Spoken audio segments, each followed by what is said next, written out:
जब एक सिपाही ही रक्षक से भक्षक बन जाए तो उम्मीद किससे करे न्याय की। अभिषेक यादव जिसकी उम्र 35 वर्ष है, 10 साल की बच्ची के साथ दुष्कर्म करता है और उसे शमशान घाट में ले जाता है, जहां अपने पैरों से उसकी गर्दन तोड़ देता है। इतनी निर्मम हत्या जो किया है अभिषेक ने, उसकी उम्र 35 साल है और 10 साल की बच्ची के साथ दुष्कर्म करता है। अभिषेक की खुद एक बेटी है जिसकी उम्र 7 साल है। सोचिए जरा किस हैवानियत से वो उस बच्ची के साथ दुष्कर्म किया होगा। और जनवरी में ही जो अभिषेक है, सिपाही है उत्तर प्रदेश पुलिस में, उसके खिलाफ छेड़छाड़ का आरोप भी लगा था। उस मामले में वो निलंबित भी हुआ था।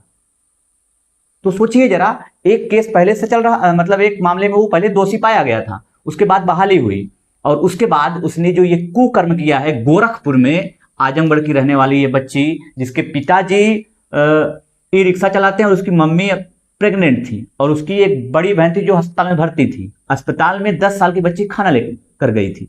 क्यों लेकर गई थी? क्योंकि पिताजी ई रिक्शा चला रहे थे, टाइम नहीं था उनको, घर का भरण पोषण करना है, मम्मी प्रेग्नेंट है। तो सिपाही आता है और उससे पूछता अकेले कहाँ जा रही हो, कहाँ घूम रही हो।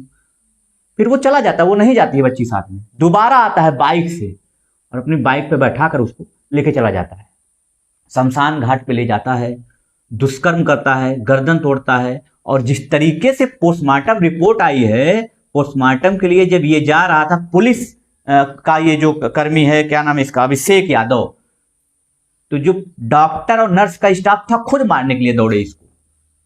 इतने ज्यादा लोग क्रोधित थे इस पर, इसने काम ही ऐसा किया था, घटिया। और जो अभिषेक यादव है वो 112 डायल 112 में कार्यरत था। और जब बच्ची के पिताजी घर आते हैं तो देखते हैं उनकी बच्ची एक नहीं है। अस्पताल में जाकर अपनी बेटी से पूछते हैं तो वो बताती है कि आई तो थी खाना लेकर। और उसके बाद जब पुलिस के पास जाते हैं पिताजी, तो पुलिस 10 टीमें गठित करती है, 200 से अधिक सीसीटीवी कैमरे खंगालती है और आरोपी अभिषेक यादव को पकड़ लिया जाता है। और जब पकड़ा जाता है तो आरोपी ने अपना आरोप कबूल कर लिया। शिनाख्त के लिए गया, जहां पर छोटी 10 साल की मासूम बच्ची का शव था, वहां ले जाया गया। 36 घंटे बाद शव को बरामद किया गया। सोचिए जरा। और जिस तरीके से पोस्टमार्टम रिपोर्ट आई, प्राइवेट पार्ट पर चोट के निशान है, गर्दन की हड्डी टूटी हुई है। इतनी निर्मम, इतना क्रूर एक व्यक्ति कैसे हो सकता है? जिस तरीके से ये चीजें हुई हैं, मानवता शर्मसार है। आजमगढ़ के रहने वाले पीड़ित परिवार है और गोरखपुर में रहता था। हालांकि अभी वो गोरखपुर में है। आजमगढ़ जो उनका पैतृक निवास है, वहां हम जाने की जरूर कोशिश करेंगे और जानने की कोशिश करेंगे कि एक व्यक्ति कितनी नीच हरकत तक गिर सकता है।